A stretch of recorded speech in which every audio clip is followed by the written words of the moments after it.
Aku tahu akulah yang jadi bahan tertawaan saat melihatnya duduk di sana. Gugup, penuh harap, menggenggam erat tali tas bunganya seakan-akan hanya itu yang bisa membuatnya tetap tenang. Teman-temanku menyebutnya kencan buta. Seharusnya aku lebih tahu.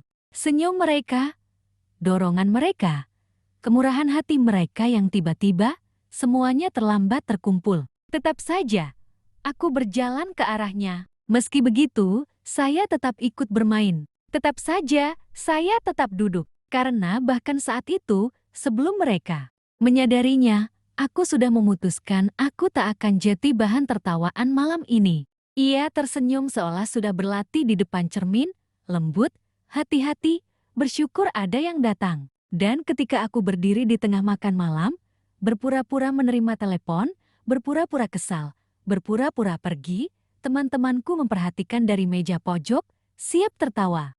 Aku membiarkan mereka. Aku membiarkan semua orang berpikir aku kejam. Aku menghilang dari pandangan, bukan keluar dari gedung. Aku memperhatikan dari lorong remang-remang saat matanya melirik ke sekeliling, awalnya bingung, lalu kesadaran yang semakin dalam bahwa ia telah dijebak, bukan hanya oleh mereka, tapi menurutnya, olehku. Ia menyeka matanya cepat-cepat, seperti menyeka cepat seseorang ketika tak ingin riasannya luntur. Ketika tak ingin ada yang menyadari riasannya rusak, ia mengumpulkan keberanian dan berdiri untuk pergi. Saat itulah segalanya berubah. Ketika aku melangkah kembali ke dalam cahaya, menghalangi jalannya, ia membeku, malu, tak yakin. Aku tak akan meninggalkanmu, kataku pelan. Tetapi saya perlu melihat sesuatu terlebih dahulu. Dia tidak memahaminya saat itu. Dia akan melakukannya nanti, karena cerita ini, pengakuan ini bukan tentang dia. Ini tentang mereka. Latar belakang. Ketiga idiot itu, yang kusebut teman-temanku, adalah tipe orang yang salah mengartikan rasa tidak aman sebagai humor, tipe orang yang menggunakan kekejaman sebagai hiburan, tipe orang yang percaya bahwa kesetiaan hanyalah aksesori, bukan prinsip. Selama bertahun-tahun, aku menertawakan sindiran mereka. Selama bertahun-tahun, aku memaafkan kepicikan mereka. Selama bertahun-tahun, aku berpura-pura kami setara. Tapi kenyataannya, mereka selalu membutuhkan seseorang untuk berdiri di bawah mereka agar merasa lebih tinggi. Aku merasa nyaman sampai mereka mencoba mempermalukannya. Seorang wanita yang belum pernah mereka temui. Seorang wanita yang datang dengan lebih tulus daripada yang pernah mereka lakukan seumur hidup. Mereka melewati batas, bukan karena mereka menargetkanku, tetapi karena mereka menargetkan seseorang yang tidak pantas menerima pukulan.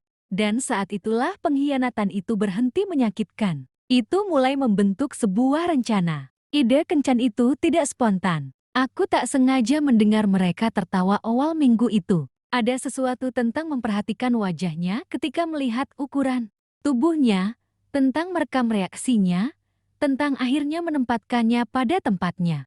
Tak sekalipun mereka membicarakannya sebagai pribadi, hanya sebagai pelengkap. Aku tetap tenang. Saya bertanya dengan santai. Saya biarkan mereka percaya bahwa saya tidak menyadari apapun karena balas dendam terbaik adalah yang tak terlihat sampai semuanya berakhir. Saya tidak berteriak. Saya tidak mengkonfrontasi. Saya tidak memperingatkan. Saya hanya mulai menyingkirkan mereka dari hidup saya secara diam-diam, efisien. Pertama, saya memutus jalur komunikasi. Mereka bergantung pada koneksi saya. Semua bantuan kecil yang telah saya lakukan selama bertahun-tahun, jaringan, rekomendasi, perkenalan, semuanya menguap dalam semalam. Orang-orang memilih saya, bukan mereka. Selanjutnya, saya membeberkan pesan mereka. Tidak secara publik, tidak.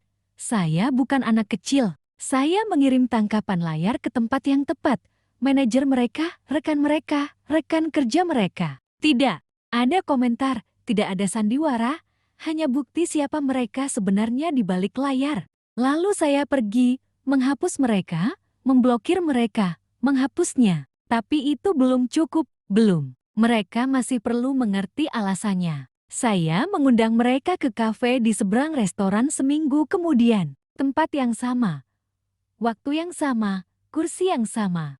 Mereka datang dengan bingung, tegang, mengalihkan perhatian dengan lelucon. Ada apa dengan drama ini? Tanya salah satu dari mereka. Aku hanya mengangguk ke arah jendela restoran. Dia ada di sana tertawa bersama seorang teman, percaya diri, berseri-seri. Tak seperti wanita gemetaran dari malam itu. Dia pantas mendapatkan yang lebih baik, kataku. Dan aku juga. Mereka bergeser tak nyaman. Bro, itu lelucon. Tidak. Aku menyela. Lelucon punya punchline. Apa yang kau lakukan itu tepat sasaran. Aku menyodorkan kertas lipat kepada mereka masing-masing.